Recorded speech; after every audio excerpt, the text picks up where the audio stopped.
Assalamualaikum warahmatullahi wabarakatuh.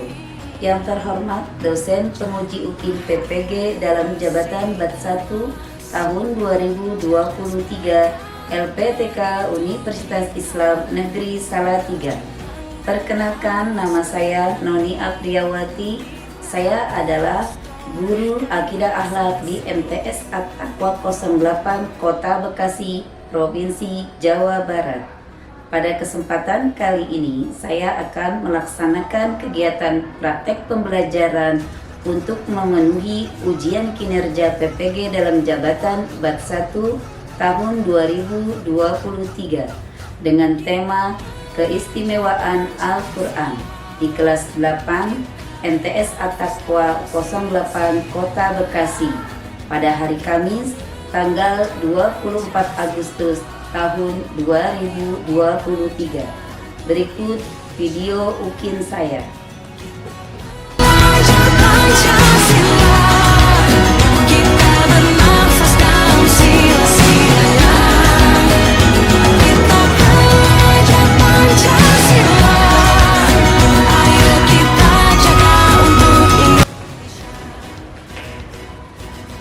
Assalamualaikum anak-anak. Waalaikumsalam warahmatullahi wabarakatuh. Istidadah diaman, istiqomah wassalamat. Assalamualaikum warahmatullahi wabarakatuh. Jurusan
Apa kabarnya anak-anak hari ini? Alhamdulillah baik. Alhamdulillah. Senang gak perasaannya hari ini?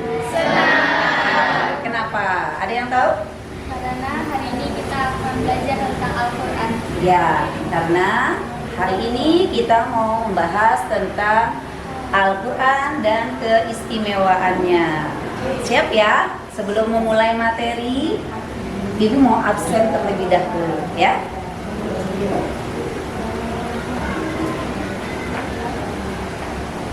Amelia Triandini, Aulia Puspitasari, Bilqis Nurul Afifah, Haila Azkia, Riyal Albahi, Yusuf Fatin, Suhesti. Alhamdulillah hari ini masuk semua ya. Masuk ya, alhamdulillah. Baik anak-anak, biar tambah semangat lagi, kita tepuk semangat ya. Masih ingat tepukannya? Masih. Oke, siap. 1, 2, 3. Semangat.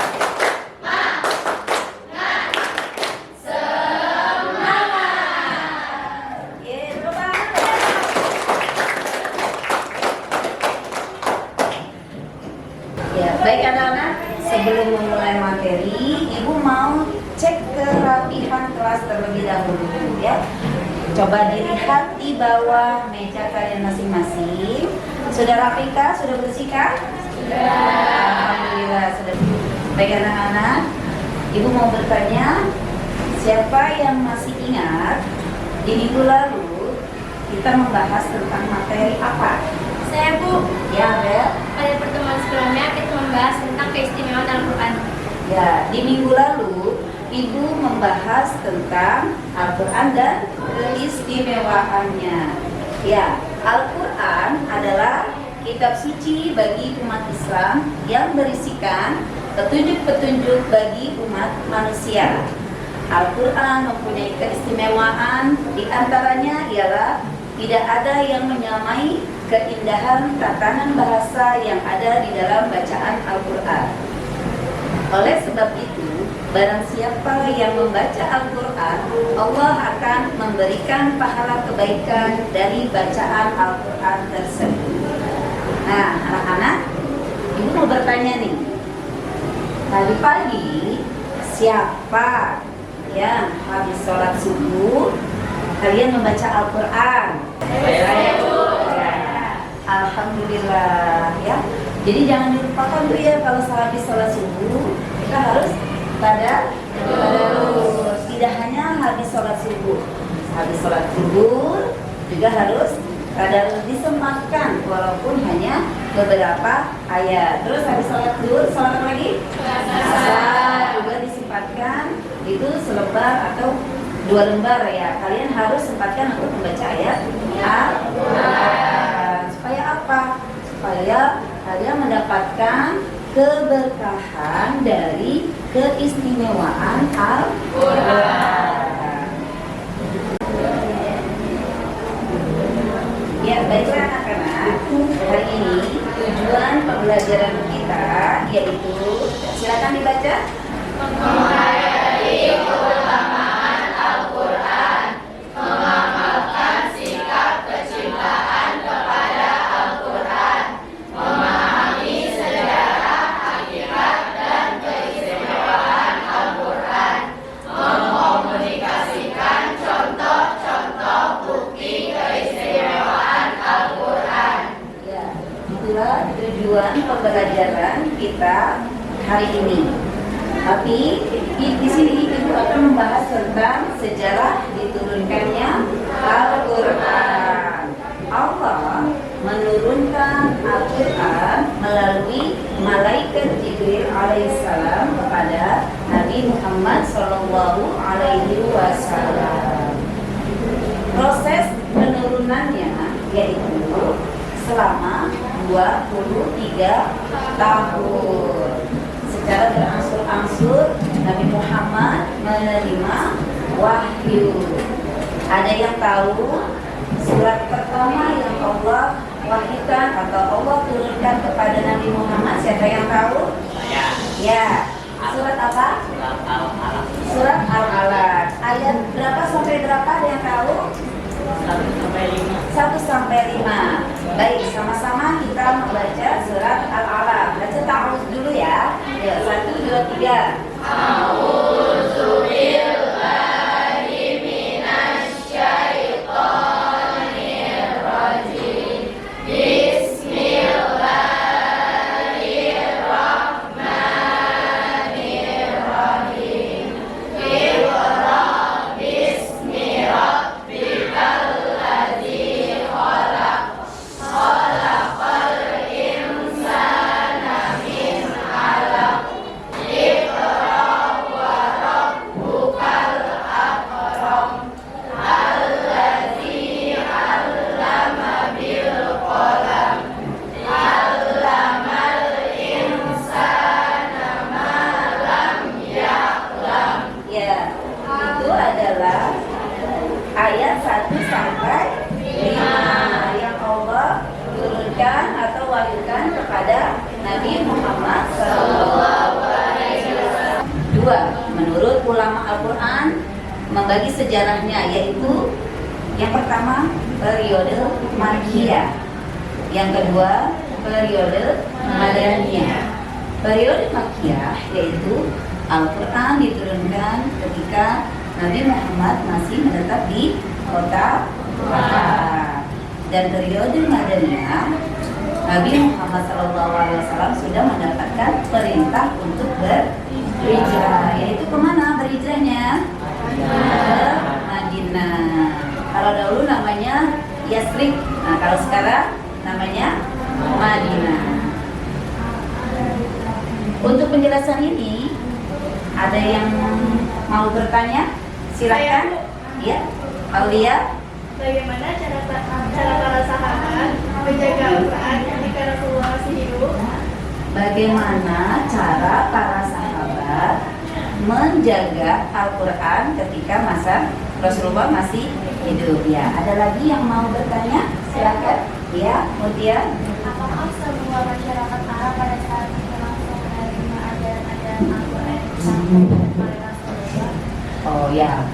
Apakah pada saat dahulu masyarakat Arab itu menerima ajaran-ajaran Al-Quran yang disampaikan oleh Rasulullah?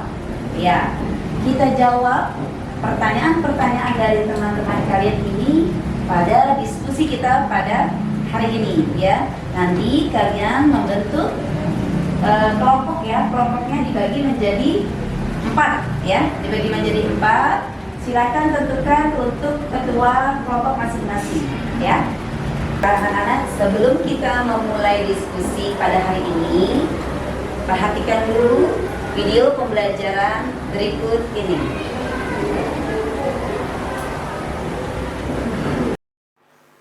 Assalamualaikum warahmatullahi wabarakatuh. Apa kabarnya hari ini anak-anak? Semoga kalian dalam keadaan sehat walafiat dan tidak kurang suatu apapun. Juga semangat ya untuk menerima materi hari ini. Apa materi kita hari ini? Sebelum kita mulai ke bahasan berikutnya, marilah kita sama-sama membaca basmalah. Bismillahirrahmanirrahim.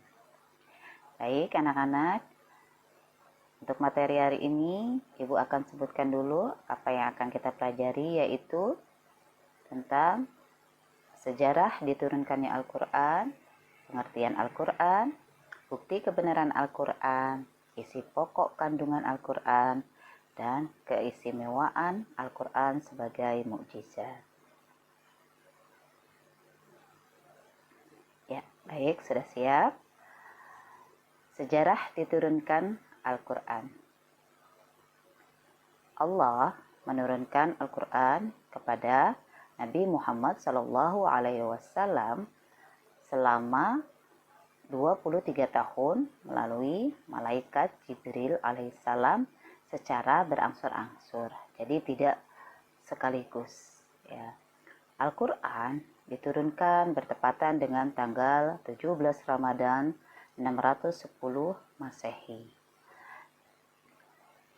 Pada kali ini para ulama menetapkan 2 tahapan atau 2 fase bukti diturunkannya Al-Quran. Yang pertama yaitu pada fase Makkiyah. Pada fase ini Al-Quran diturunkan selama 13 tahun. Dan terdapat 86 surah atau 86 surat yang ada di fase Makkah. Untuk fase Madinah atau periode Madinah yaitu Al-Quran yang turun sesudah Nabi Muhammad SAW itu melakukan hijrah ke Madinah, yaitu berjumlah 28 surat selama 10 tahun. Baik, berikutnya yaitu mengenai tentang pengertian Al-Quran. Apa itu Al-Quran? Al-Quran secara bahasa yaitu berasal dari kata qara'a yaqra'u Qur'anan, yang artinya. Baiklah anak-anak, pertanyaan-pertanyaan yang diajukan teman kalian tadi hari ini akan kita diskusikan bersama-sama ya. Ibu akan membagikan bahan untuk diskusi hari ini.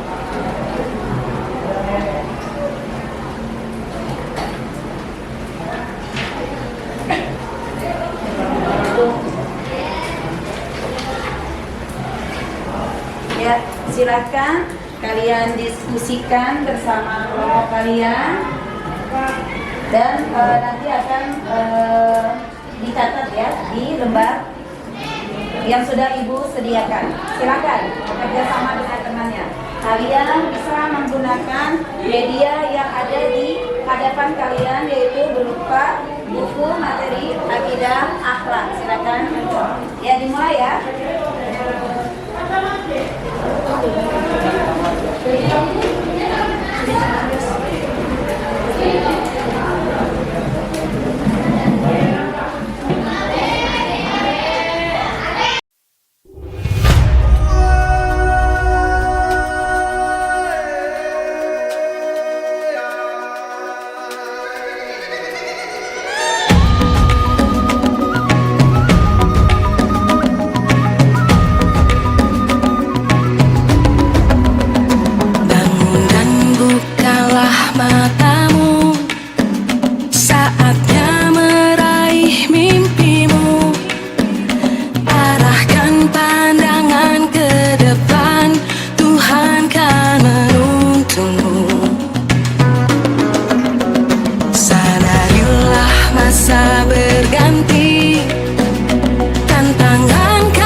Dalam mencari informasi untuk hasil diskusi ini ya, nanti kalian silakan cari ya di buku materi akidah akhlak ya, cari jawaban-jawaban yang dari pertanyaan yang diberikan.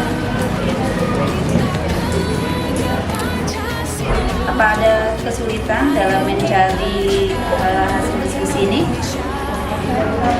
Ya.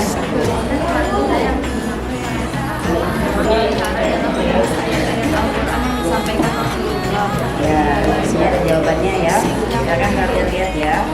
Nah, ya.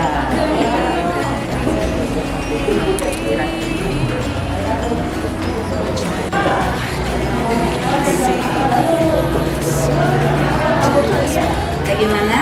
Sudah menemukan jawaban dari pertanyaan yang Ibu berikan? Ya.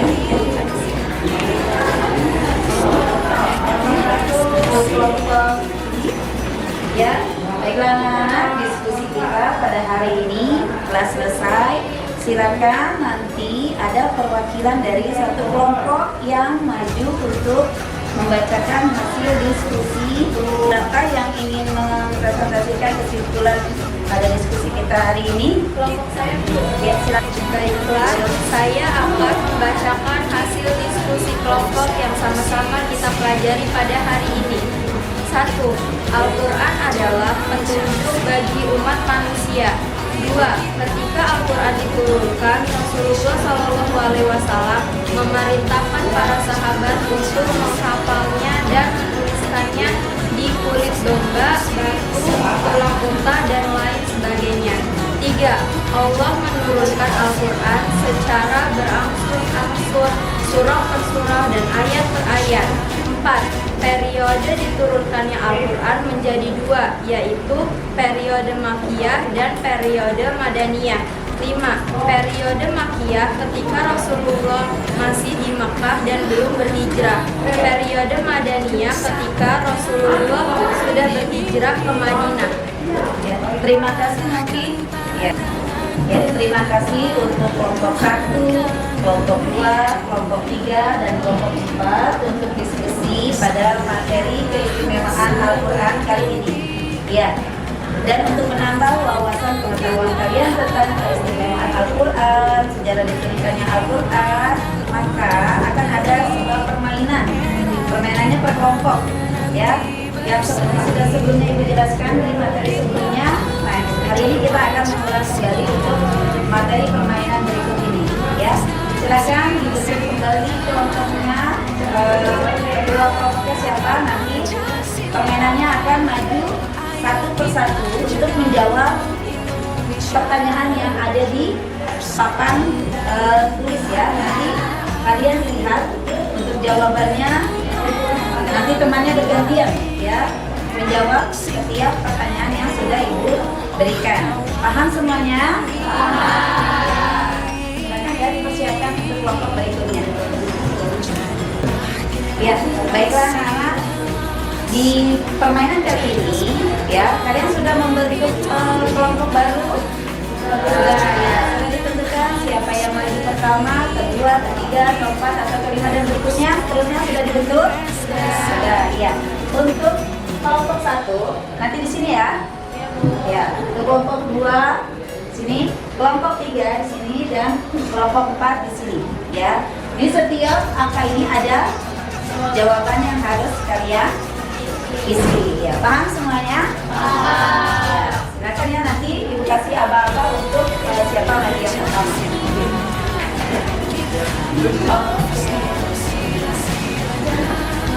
Ya, sudah siap? Per kelompok sudah siap semuanya? Sudah. Ya, untuk kelompok 1 silakan maju, kelompok 2, kelompok 3, kelompok 4 silakan maju ke depan. Ya, di bawah alat kita untuk menjawab. Ya, mulai. Ya, silakan ibu kasih waktu loh.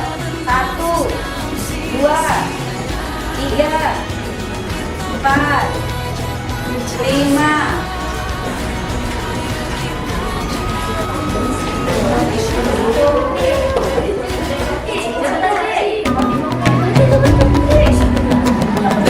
Dan bukalah matamu, saatnya meraih mimpimu. Arahkan pandangan ke depan, Tuhan kan menuntunmu. Sadarilah masa berganti, tantangan kan kita hadapi. Bergandeng tangan untuk negeri, era kita menanti berseri. Kita pelajar Pancasila, kita bernafas dalam sila-silanya. Kita pelajar Pancasila, ayo kita jaga untuk Indonesia. Bersatu dalam perbedaan, berpegang tangan dan berlari. Singkirkan egomu, oh kawan, demi negeri ini. Jadilah generasi emas, cerdas berkarakter itu kita. Berjuang dan harus berani, kita terus torehkan prestasi.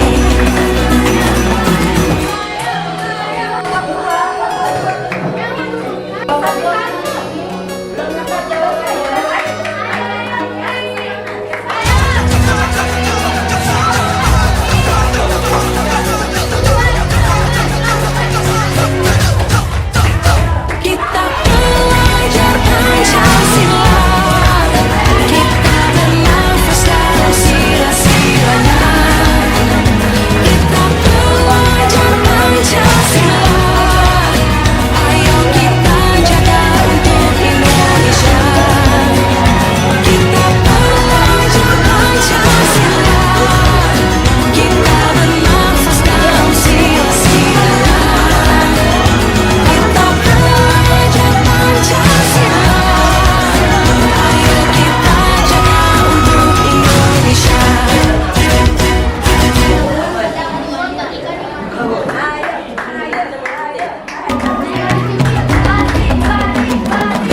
Dan bukalah matamu, saatnya meraih mimpimu. Ayo kelompok 1. Arahkan pandangan ke depan, Tuhan kan menuntunmu. Sadarilah masa berganti, tantangan kan kita hadapi. Bergandeng tangan untuk negeri, era kita menanti berseri.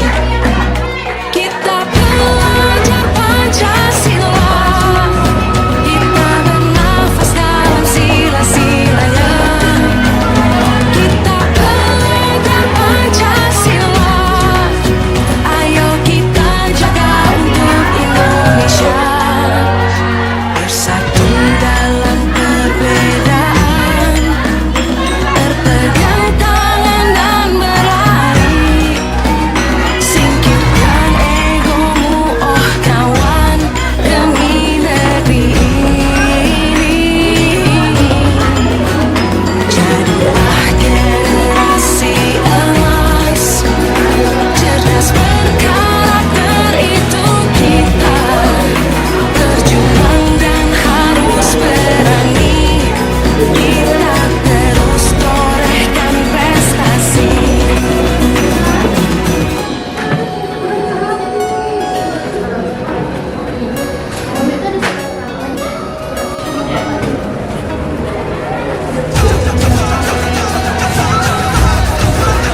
Siapa yang dapat merefleksikan pembelajaran kita pada hari ini?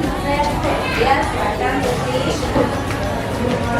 Setelah mempelajari materi keistimewaan Al-Quran, dapat dipahami bahwa Al-Quran sangat mudah dibaca dan dibacakan. Hal ini dapat saya rasakan ketika memulai untuk membaca Al-Quran yang terasa berat atau akan tetapi Allah beri kemudahan dengan pelajaran dalam membacanya. Dan ternyata Al-Quran membawa keberkahan bagi yang membaca dan bagi yang mendengarkannya.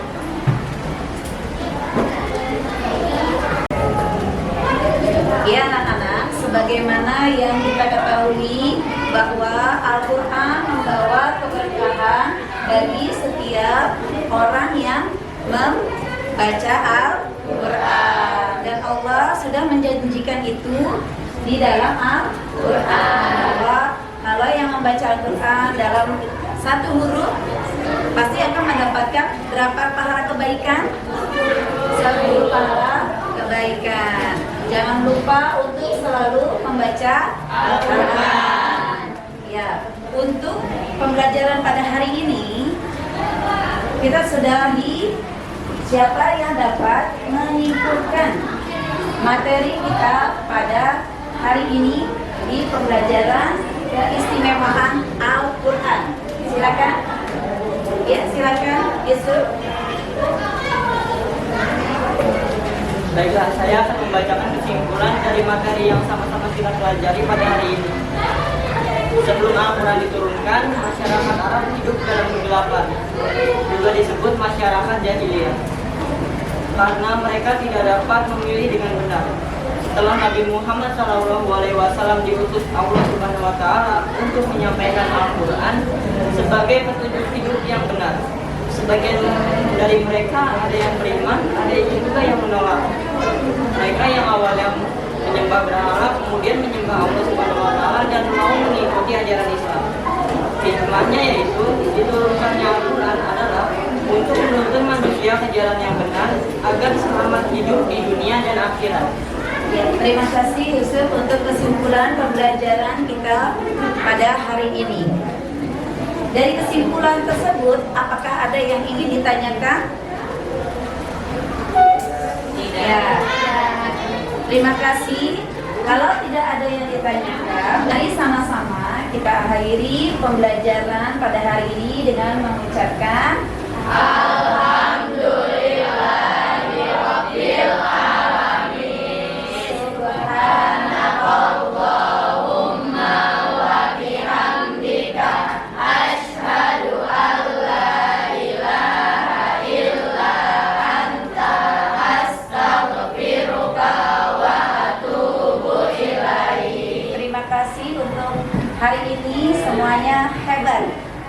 Wassalamualaikum warahmatullahi wabarakatuh. Waalaikumsalam.